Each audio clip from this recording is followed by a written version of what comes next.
Hello everyone, very very good morning, सुप्रभात, जय श्री श्याम। सभी का स्वागत है, अभिनंदन है। उम्मीद करता हूँ कि आप सभी लोग स्वस्थ, जैसा आप थंबनेल पे देख पा रहे हो। और आप सभी को पता है कि अभी फिलहाल राजस्थान में भर्तियों का अकाल पड़ा हुआ है। तो क्यों ना हम इस दौर में, कौन से दौर में, आप जानते हो कि इस साल कोई एग्जाम नहीं है और राजस्थान कोऑपरेटिव बैंक, यानी इसको बोलते हैं राजस्थान सहकारी या ये ग्रामीण बैंक होते हैं, उनकी ये भर्ती है। तो इसका एग्जाम हो जाना है दिसंबर में। तो आपके पास ये 3 या 4 महीने ऐसे हैं जिसके अंदर आप इस वैकेंसी की प्रिपरेशन कर सकते हो।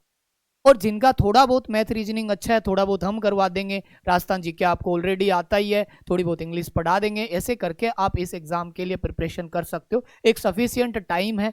अब आपके साथ आपने जैसा थंबनेल पे देखा होगा विनय सर, यानी कि x SBI PO, income tax inspector. इसके अलावा भी इनकी क्या क्वालिफिकेशन रही हुई है, कितने एग्जाम में सिलेक्टेड है, मैथ्स रीजनिंग में जो बैंकिंग के उसके अंदर क्या स्कोर रहा हुआ है, वो सब कुछ मैं आपको बताने वाला हूँ। अगर आपका टारगेट है फाइनली कि हमें तो नौकरी चाहिए, देखो दो तरीके के स्टूडेंट्स होते हैं। एक तो होते हैं जिन्हें केवल पढ़ना होता है, जी कोई मतलब नहीं है कोई भी पढ़ाए, और एक होता है जिन्हें सिलेक्टेड से पढ़ना होता है। अब आप जानते हो कि मैं मैथ्स पढ़ाता हूँ, फिर भी मैं मैथ्स क्यों नहीं पढ़ा रहा? क्यों? क्योंकि बैंक के लिए जो होती है मैथ्स आती है, वो थोड़ी सी कैलकुलेशन बेस्ड आती है। और एक आपको सिलेक्टेड कैंडिडेट पढ़ाए, तो फैकल्टी पढ़ाए, तो आपको रहेगा कि डैम श्योर कि हमारा सिलेक्शन हो सकता है, बस थोड़े से हमें एफर्ट्स लगाने हैं। तो थोड़ी सी बेसिक चीज़ों पे आपके साथ सर चर्चा करेंगे। सर से मैं आपको रूबरू कराने वाला हूँ, जिसमें आपको कुल पद कितने हैं, योग्यता, वेतन, और सबसे मेन पॉइंट की 200% 120 मिनट में कैसे संभव है।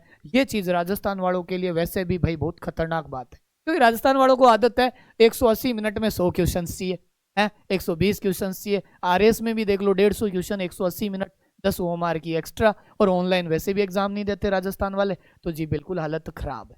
तो इसको ध्यान में रखते हुए सर आपके साथ अभी जुड़ेंगे 2 मिनट में। सर आपको कंप्लीट सारे पॉइंट्स पे बताएंगे। सर से ज्यादा भाई है, दोस्त है। वैसे तो सर बोलने की आदत हो गई, जिगरी मित्र है, 2016 से एक साथ खाना पीना बैठना घूमना रहा है। ठीक है, अब क्या है कि भाई बड़े भाई है, जॉब वॉब लग गई, ब्याह व्याह हुआ, बच्चे बच्चे पहले से ऑलरेडी है, तो टाइम नहीं देते। आज बुला चपड़ा के मैंने बुला ही लिया। मैं क्यों, आ जाओ और बताओ। जैसे विनय सर के बारे में थोड़ा सा बता देता हूँ। Ex S B I P O, Jaipur Shastri Nagar के अंदर 1.5 से 2 साल तक जॉब की है।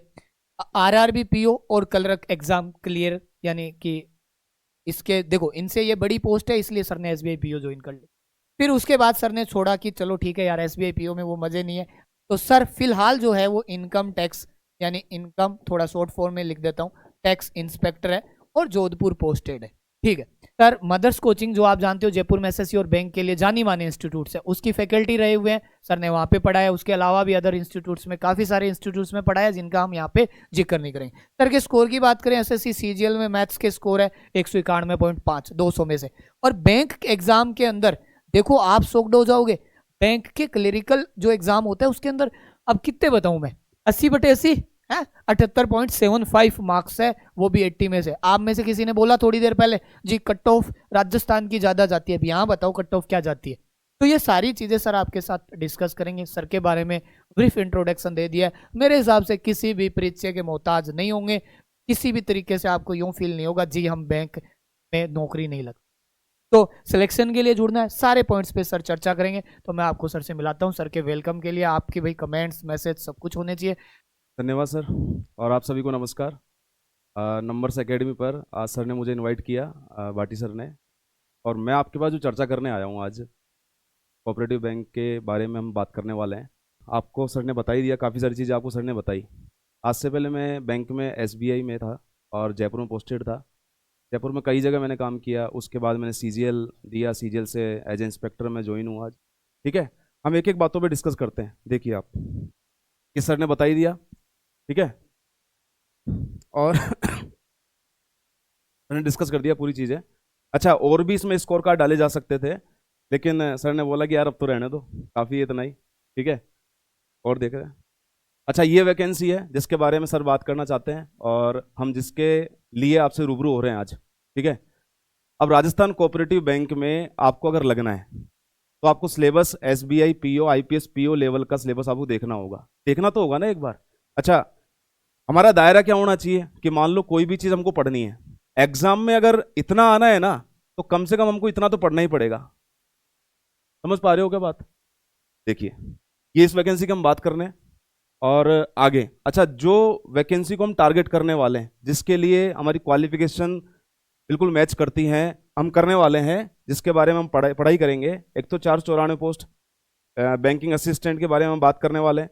अच्छा, बैंकिंग असिस्टेंट टीएसपी एरिया, ठीक है, एक तो नॉन टीएसपी एरिया की होती है और एक नॉन टीएसपी एरिया की होती है और टीएसपी एरिया। उसके बाद बैंकिंग असिस्टेंट, ये 11 पोस्ट है। अच्छा, इन सभी को अगर मैं टोटल कर दूं तो आपके पास कितना हो गया? ये 494, 11, ये हो गया 505, 35, 540।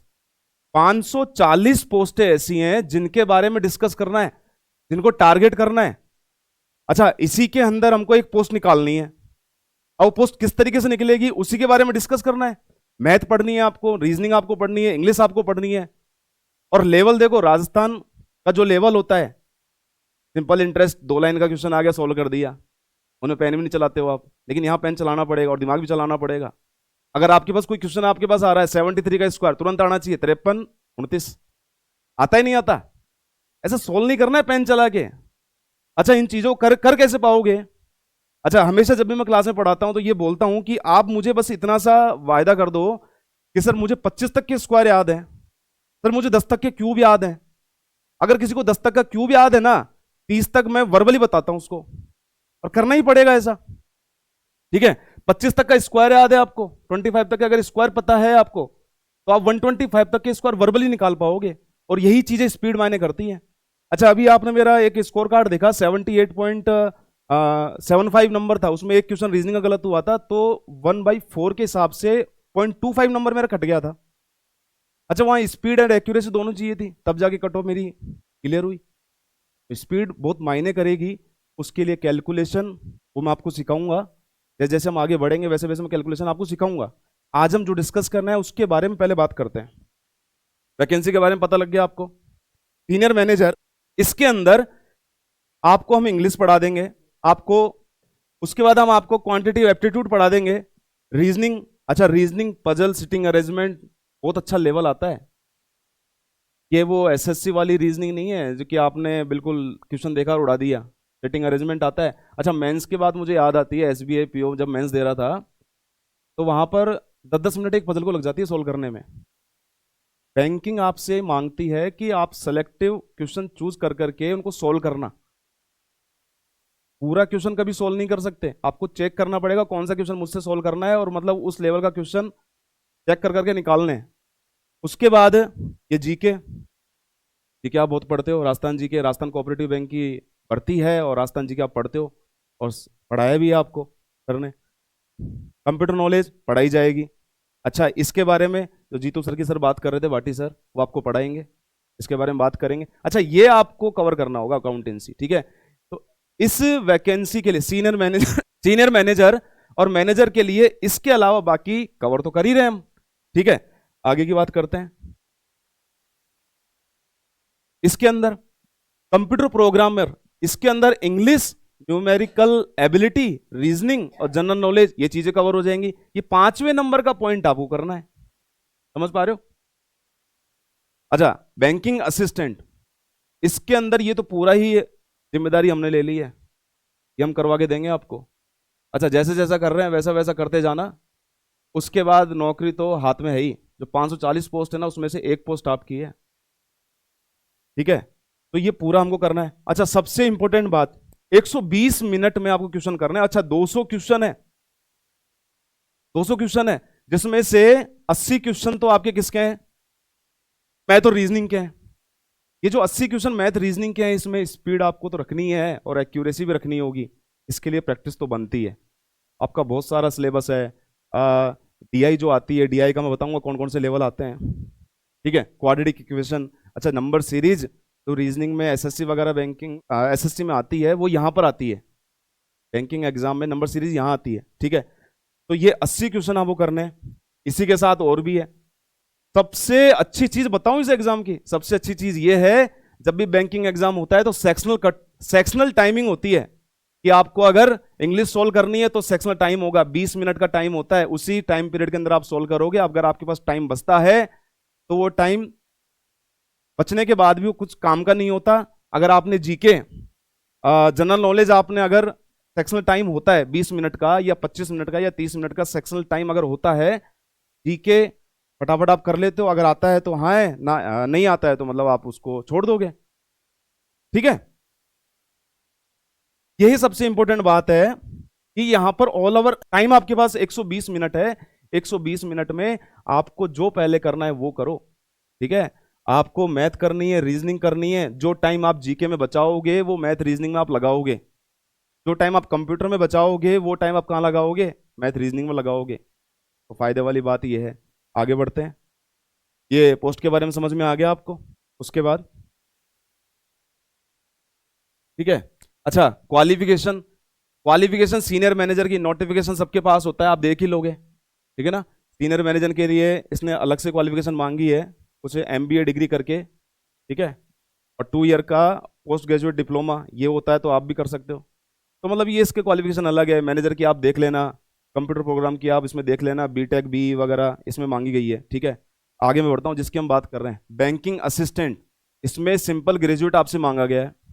ठीक है, एज लिमिट देखते हैं। एज लिमिट 18 साल से, 18 साल की एज अगर कंप्लीट हो चुकी है और 40 साल का नहीं हुआ हो। अच्छा, सबसे अच्छी चीज देखो, स्पष्टीकरण में देखो आप क्या लिखा हुआ है।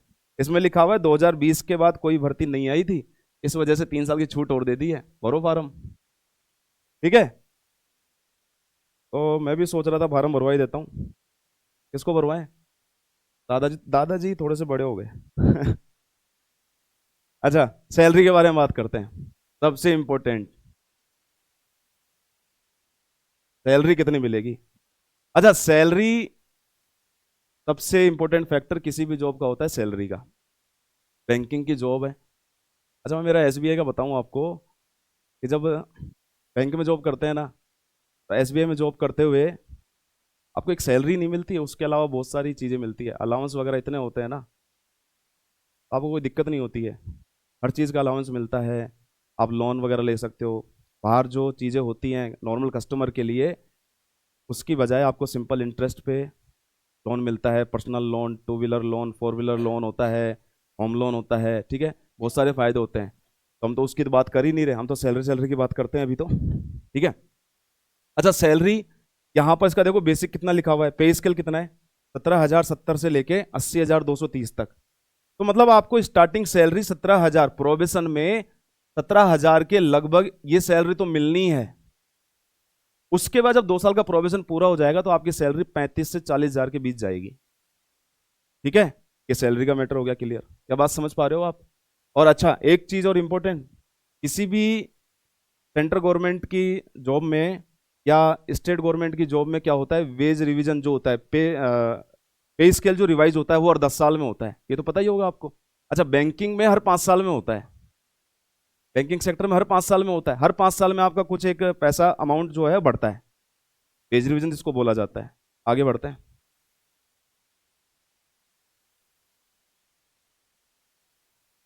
सिलेबस की बात, सिलेबस में बिल्कुल साफ साफ इसने लिखा है, क्योंकि इसने तो खुद का बचाव कर लिया। बचाव कैसे कर लिया? इसने ये बोल दिया कि क्वांटिटिव एप्टीट्यूड में हम वो चीज पूछेंगे जो all India nationalised bank officer level में, क्लरिकल लेवल में जो एग्जाम में क्वेश्चन आते हैं उस लेवल का हमको पूछना है। बच गए। तो सिलेबस ने बताया ही नहीं, अब बताओ क्या करोगे? हम बताएंगे सिलेबस आपको क्या करना है। ठीक है, अच्छा रीजनिंग में भी बिल्कुल सेम लाइन इसने लिख दी है। कहने का मतलब है कि पूरी चीजों को एक एक पढ़ने की बजाय मैं सिंपल सी बात बोलूं क्या, आपको आईपीएस और एसबीआई के लेवल का सिलेबस करना होगा, उसको डे बाय डे उसकी प्रैक्टिस करनी होगी, और क्या सिलेबस में आएगा वो चीज मैं अभी कवर करता हूं। ठीक है, चलते हैं आगे। ये जीके के बारे में, इसके बारे में बता दिया इसने। ठीक है, और कंप्यूटर नॉलेज इसके अंदर कोर्स के अंदर हम कराएंगे। आपको पता है पार्टी सर ने काफ़ी बहुत अच्छा अभी थोड़ी देर के लिए जो वीडियो बनाया था अभी शाम के टाइम, बहुत अच्छा बताया था उसमें।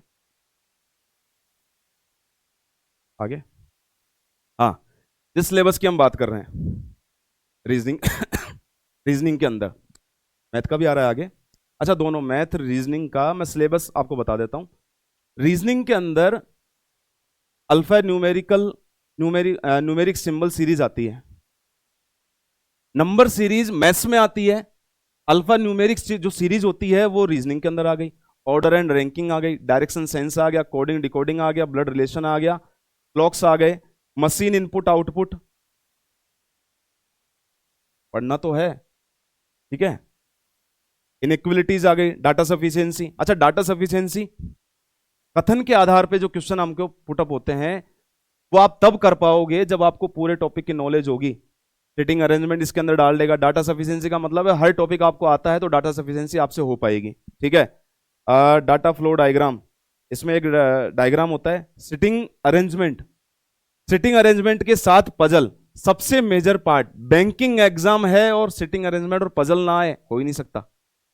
अगर 40 क्वेश्चन अगर मैं बैंकिंग एग्जाम की बात करता हूं तो कम से कम बता रहा हूं आपको 20 से 25 क्वेश्चन आपके सिटिंग अरेंजमेंट और पजल के होंगे। और सिटिंग अरेंजमेंट और पजल का पढ़ने का तरीका होता है, आपको फ्लोर बेस पजल पढ़नी है, बॉक्स पजल पढ़नी है, स्टेप बाय स्टेप आपको बढ़ना होता है। पहले नॉर्मल लेवल, उससे ज्यादा लेवल, ठीक है, ऐसा आपको करना होगा। सिटिंग अरेंजमेंट के भी हर आपको लेवल पता होना चाहिए। देखो पजल मैंने कितने सारे लिख दिए, सर्कुलर पजल के साथ। अच्छा, दोनों को मिक्स करके भी कभी कभी क्वेश्चन पूछ लेता है, सिटिंग अरेंजमेंट पजल। पढ़ते टाइम तो अलग अलग पढ़ेंगे, लेकिन जब क्वेश्चन सोल्व करते हैं ना, ये दोनों एक साथ हो जाते हैं। क्वेश्चन देखते ही तो हम तो टूट पड़ते हैं। इस सर्कुलर सिटिंग अरेंजमेंट आ जाता है, लीनियर सिटिंग अरेंजमेंट आ जाता है आपके पास, स्क्वायर आ गया, week, month, year based puzzle आ गई, फ्लोर बेस्ड पजल आ गई, बॉक्स पजल आ गई, क्लासिफिकेशन पजल आ गई। मतलब इतनी तरह की पजल आपको करनी होती है कवर। ये तो टाइप बनाए हुए हैं हमने, बाकी वहां सिंपल टॉपिक होता है कि पजल करनी है। पजल किस तरह से कर पाओगे ये मैंने इसमें लिख दिया है। उसके बाद अच्छा, लॉजिकल रीजनिंग। लॉजिकल रीजनिंग का मतलब ये भी क्वेश्चन है। स्टेटमेंट, अजम्पशन, कंक्लूजन हो गया, आर्ग्यूमेंट हो गया। Logical reasoning, course of action हो गया, कॉज ऑफ इफेक्ट हो गया, ये भी क्वेश्चन आ जाते हैं। आगे क्वांटिटेटिव एप्टीट्यूड, ये पूरे अर्थमेटिक के टॉपिक, अर्थमेटिक के टॉपिक हो गए पूरे, बिल्कुल। ये आपके, हाँ, यहाँ तक, ये यहाँ से और ये पूरे टॉपिक हो गए आपके। मेंसुरेशन भी आ जाता है, मेंसुरेशन क्वेश्चन आते हैं जो मैंने आरआरबी क्लर्क का एग्जाम बताया। देखो आरआरबी क्लर्क और कोऑपरेटिव बैंक का जो असिस्टेंट है, इन दोनों को सेम मान सकते हो पोस्ट को आप, क्योंकि सेम सैलरी होती है, बिल्कुल सेम पोस्ट मान सकते हो आप, ठीक है। Permutation, combination, probability, number series question आना ही है। नंबर सीरीज के कुछ लगभग 5 से 6 पैटर्न है। उन पैटर्न को करने के बाद में आपको प्राइम नंबर की नॉलेज, छोटी मोटी नॉलेज चाहिए होती है, क्यूब की नॉलेज होनी चाहिए, आपको स्क्वायर की नॉलेज होनी चाहिए, तो नंबर सीरीज आप बैंकिंग की कर पाओगे, ठीक है। नंबर सिस्टम, ठीक है। सिंप्लीफिकेशन, अप्रोक्सीमेशन, इसमें स्पीड चाहिए आपकी, ठीक है। कई डिजिट वगैरह ऐसी होंगी जिनको मल्टीप्लाई करना होगा, तो अप्रोक्सीमेशन से आपको काम चलाना होगा। अप्रोक्सीमेशन, अप्रोक्सीमेट करके कोई क्वेश्चन आपसे पूछ सकता है, सिंप्लीफिकेशन का कोई क्वेश्चन आपके पास बन सकता है। क्वाड्रेटिक इक्वेशन, अच्छा क्वाड्रेटिक इक्वेशन द्विघात समीकरण जिसको सोल्व करना है, उसके अंदर सोल्व कैसे करना है कि कोई भी होगा आपको उसको वर्बली करना है। जैसे मान लो उसमें आपको दो इक्वेशन दी जाएगी, एक इक्वेशन एक्स की फॉर्म में, एक इक्वेशन वाई की फॉर्म में, द्विघात समीकरण, तो वो आपको फटाफट सोल्व करनी है, ये हम आपको सब बताएंगे। डाटा सफिशिएंसी, ये पूरे टॉपिक आपको अगर मैथ्स के अंदर आते होंगे तो डाटा सफिशिएंसी आप कर पाओगे। सबसे इंपॉर्टेंट, बैंकिंग का एग्जाम है और डाटा इंटरप्रिटेशन ना आए, डीआई ना आए, हो ही नहीं सकता, क्योंकि इसके अंदर साफ साफ लिखा हुआ है क्वांटिटेटिव एप्टीट्यूड। टेबुलेशन फॉर्म में आ सकती है डीआई, पाई चार्ट में, लाइन ग्राफ में, बार ग्राफ में, रडार ग्राफ में, मतलब इतने तरह की आपके पास ये डीआई आ सकती है। बात समझ पा रहे हो? आगे चलते हैं, ठीक है। आपको हमने हर चीज के बारे में कवर किया, पद आपको हमने बता दी है, योग्यता, उसकी जो एलिजिबिलिटी है वो हमने डिस्कस करी है। अच्छा, सैलरी के बारे में मैंने बता दिया। आरआरबी क्लर्क की और कोऑपरेटिव बैंक की आप जो सैलरी है वो सेम मान सकते हो। कॉर्पोरेटिव असिस्टेंट की सैलरी आरआरबी क्लर्क के बराबर मान सकते हो आप, ठीक है। 35 से 40 हजार के बीच में सैलरी होगी इसकी। अच्छा, जॉब प्रोफाइल, वर्कलोड वगैरह। अच्छा मुझे बताओ, वर्कलोड की अगर मैं बात करूं ना, सबसे ज्यादा आज के टाइम पे सबसे बड़ा बैंक कौन सा है? एसबीआई। आईपीएस पीओ में जैसे पीएनबी बैंक की बात करें, बैंक ऑफ बड़ौदा की बात करें, तो वर्कलोड वहां होता है, ठीक है ना। इतनी ज़्यादा पब्लिक उस बैंक की होती है, मतलब उसके कस्टमर होते हैं, उतना वहाँ पर वर्कलोड होता है। राजस्थान ये ग्रामीण बैंक होते हैं, कोऑपरेटिव बैंक होते हैं, तो यहाँ इतना वर्कलोड नहीं होता है, ठीक है ना। अच्छा, सबसे अच्छी चीज बताओ, सबसे पहली चीज मैं आपसे ये पूछता हूँ कि बेरोजगार अभी आप बैठे हो तो वर्कलोड अभी ज्यादा है, या जब नौकरी लगने के बाद जो लोड होगा उसको झेल पाओगे, या अभी झेल पा रहे हो? कहने का मतलब इतना सा है कि बेरोजगारी का ठप्पा ठाना है ना, तो नौकरी तो लगनी पड़ेगी। और नौकरी लगने के लिए बहुत अच्छी वैकेंसी है, 540 इस पोस्टें हैं, कंपटीशन तो होगा। और कंपटीशन होगा तो उसी लेवल का हमको प्रिपेयर करना पड़ेगा, ठीक है ना, ध्यान रखना। डिटेल सिलेबस, सिलेबस के बारे में, मैथ्स रीजनिंग के सिलेबस के बारे में मैंने आपको बता ही दिया है, ठीक है। बाकी ये आपको हमने डिस्कस कर लिया है कि 200 क्वेश्चन 120 मिनट में आने वाले हैं। टाइम मैनेजमेंट तो जरूरी है, स्पीड जरूरी है, एक्यूरेसी जरूरी है। मुझे आज भी याद है जब मैं बैंकिंग का पहला फॉर्म भरा था और एसबीआई क्लर्क का प्री भी नहीं हुआ था मेरे से, फिर बाद में चीज़ों को देखा, एनालाइज किया कि क्या कमी रह गई, उसके बाद एसबीआई पीओ भी बने, ठीक है। तो इसी के साथ मैं अपनी बात को विराम देता हूँ, और इतना सिलेबस वार, ठीक है। अब थोड़ी जो बातें हैं बाटी सर करेंगे आपसे।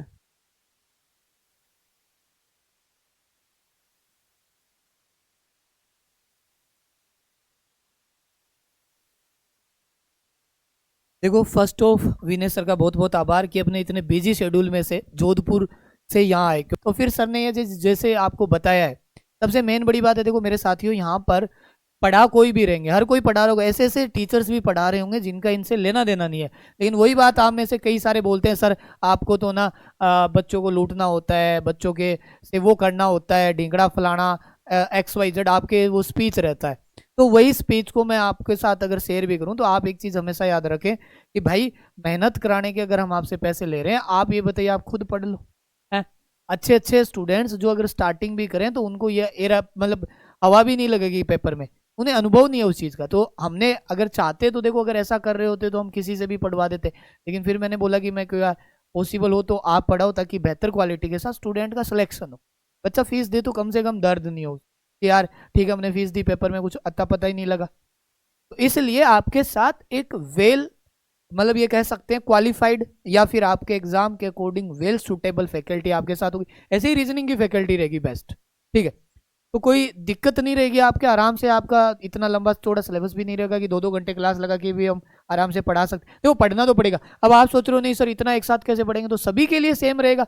ऐसा तो है नहीं कि आप नए हो वो अलग है, आप नए, या फिर कुछ 3 तरीके के स्टूडेंट, 4 तरीके, नहीं जी। जो भी फॉर्म भरा है मोस्टली अगर बैंक में ऑलरेडी प्रिपरेशन कर रहा है तो उसकी बात अलग है, और उसकी बात अलग है तो उसका राजस्थान जीके अच्छा नहीं है, वैसे आपका राजस्थान जीके अच्छा है। तो कहीं ना कहीं सबके लिए लू पॉइंट और प्लस पॉइंट रहते हैं, ठीक है। अब जीके के अंदर आप थोड़े फास्ट क्वेश्चन कर लोगे, मैथ रीजनिंग में यहाँ कैलकुलेशन वाले आते हैं, बहुत इजी क्वेश्चन आते हैं, मतलब जैसे वन लाइनर भी आते हैं, कुछ लेवल के भी आते हैं, तो सब तरीके का यहाँ वेरिएशन रहेगा। श्योर सिलेक्शन के लिए अगर आपको करना है कि नहीं सर पैसे लगे, फीस लगे, कुछ भी हो, हमारा सिलेक्शन हो जाना चाहिए, हमारे पास अभी टाइम भी है, 2-3 महीने हम देखो पढ़ सकते हैं, मेहनत कर सकते हैं, ऑलरेडी हमने पहले तैयारी की है नहीं की उससे कोई फर्क नहीं पड़ना। हम आपके साथ यहाँ पे कंप्लीट बैच इसी वीक आपके साथ बैच शुरू हो जाएगा। आपको हेल्पलाइन नंबर है, उस पर व्हाट्सएप, उसके ऊपर कॉल SMS अपडेट दे देना, ठीक है। आपके पास नंबर है भी, डिस्क्रिप्शन में लिंक भी है, आप इंफॉर्मेशन। और देखो इतना जल्दी करके ऐसा नहीं है कुछ स्टूडेंट की आज ही चालू कर दो, कल परसों में ये बैच शुरू कर देंगे, कंप्लीट आपको कवर करवाएंगे। टू द पॉइंट बात यही है जी, जिन्हें जरूरत है आवश्यकता के अनुसार, जी हमें पढ़ना है, अच्छी क्वालिटी के साथ पढ़ना है, या फिर जी हम तो ऐसे से भी पढ़ लेंगे, कुछ भी आए नहीं आए पढ़ा दो हमको, हमारे से फीस 99 रुपये लो या 1000 रुपये लो, तभी हम पढ़ेंगे। तो उनके लिए तो बेस्ट विशेष के साथ उनको अग्रिम शुभकामनाएं बहुत बहुत कि भाई वो वहाँ से अपने आप को कवर करें और सिलेक्शन के लिए पढ़े। लेकिन जिन्हें की सीरियसली नहीं सर, थोड़ी बहुत फीस नॉमिनल फीस रख लो, क्योंकि सर आप सारी सब फैकल्टीज आपकी बाहर की रहेगी, आप खुद यहाँ पढ़ा नहीं रहे हो इसमें, और वैसे भी तो फिर आपके लिए क्या रहेगा, थोड़ा आसान रहेगा ये चीज़ें करना कि ठीक है। तो सर फिर उसके लिए एक नॉमिनल अमाउंट में फीस, जैसे बैंकिंग की फीस मोस्टली सर कितनी रहती है, आप बताना कितने बैंक की फीस है, सर बता रहे हैं रीजनिंग वाले सर 21,000 रुपये। और बताओ सर कौन से की है ये, ठीक है। और प्री मेंस दोनों की या प्री की, प्री और मेंस दोनों की 21,000, 21,000 है, थोड़ी है सर ये तो फीस है ना, ओके। ये तो 21,000 मैंने बताई है, और हम मान लो लगभग लगभग इसका लेंगे 40% या 20%, चलो बच्चे कह रहे हैं 20% ले लो, 20% हम लेंगे आपसे 4200 रुपये, 4,000 रुपये के आसपास फीस रहेगी, starting fees, course launching time, और उसके बाद फीस रहेगी डायरेक्ट 5,000। इंस्टॉलमेंट में आपको चलो एक ऑप्शन दे देते हैं, इंस्टॉलमेंट दे देते हैं 2,000 डन। सबके लिए इंस्टॉलमेंट जो 7 दे दे बस ये इंस्टॉलमेंट में 15 दिन का गैप दे देंगे हम आपके पास। मान लो किसी को लगे 15 दिन बाद नहीं हमारे तो सेटिंग नहीं बैठ रही, हम तो नहीं कर सकते, तो कम से कम 1,500 2,000 ही तो डूबे, 2,000 तो नहीं डूबे, सही बोल रहा हूँ ना सर? हाँ, मतलब वही है कि डूबना उसका होता है जिसको पढ़ना ही नहीं मेरा तो मत्ता बदल गया गुरुजी, मैं तो अब ना पढ़ूं, तो डूब नहीं होते हैं क्योंकि वो पढ़ नहीं रहा। हाँ जी नहीं सर मुझे पैसा वसूल करना है, 4,000 की बजाय मुझे 8,000 का कंटेंट वसूल करना है, तब फिर आप फीस सेकेंड किस्त भी आप जमा करा दो, तो ऑप्शन दे दिया फीस। और कोर्स लॉन्च होने के बाद देखो कोर्स आएगा, सीधी सी बात, क्या लगभग 100 बच्चों की क्यूरी आ चुकी है। अब आप उसमें पीछे हो आगे हमें नहीं पता, हमें लगभग 200 बच्चे चाहिए जिससे हमारा रनिंग ये जो सेटल या बोल सकते हैं क्या बोलते हैं इसको सेटअप, वो हमारा कंप्लीट हो सके। तो बेस्ट विशेष के साथ आपको बहुत बहुत शुभकामनाएं, और मिलते हैं कंप्लीट कोर्स के साथ। और इससे रिलेटेड जो भी आपके डाउट्स रहेंगे उनके सर से मैं कमेंट करवा दूंगा। आप कमेंट करना सर अपने पर्सनल जो भी है चैनल या जो भी आईडी है उससे कमेंट करते रहेंगे जो आपके डाउट रहेंगे। हम उम्मीद ही नहीं, मुझे आप पे पूरा भरोसा है कि आपको ये जो हमने आपके लिए बेहतरीन क्वालिटी की जो हमेशा से पहल रही है, जिद आप बेस्ट आएंगे, आए चाहे 2 ही टीचर लेकिन अच्छे आएंगे, लेट आए लेकिन अच्छे आए, वो पहल बनी रहेगी हमेशा। और इसी के साथ जाने की इजाज़त चाहता हूँ। Thank you so much once again, आपका बहुत बहुत आभार कि आपने अपना वैल्यूएबल समय देके हमारे साथ जुड़े। Thank you.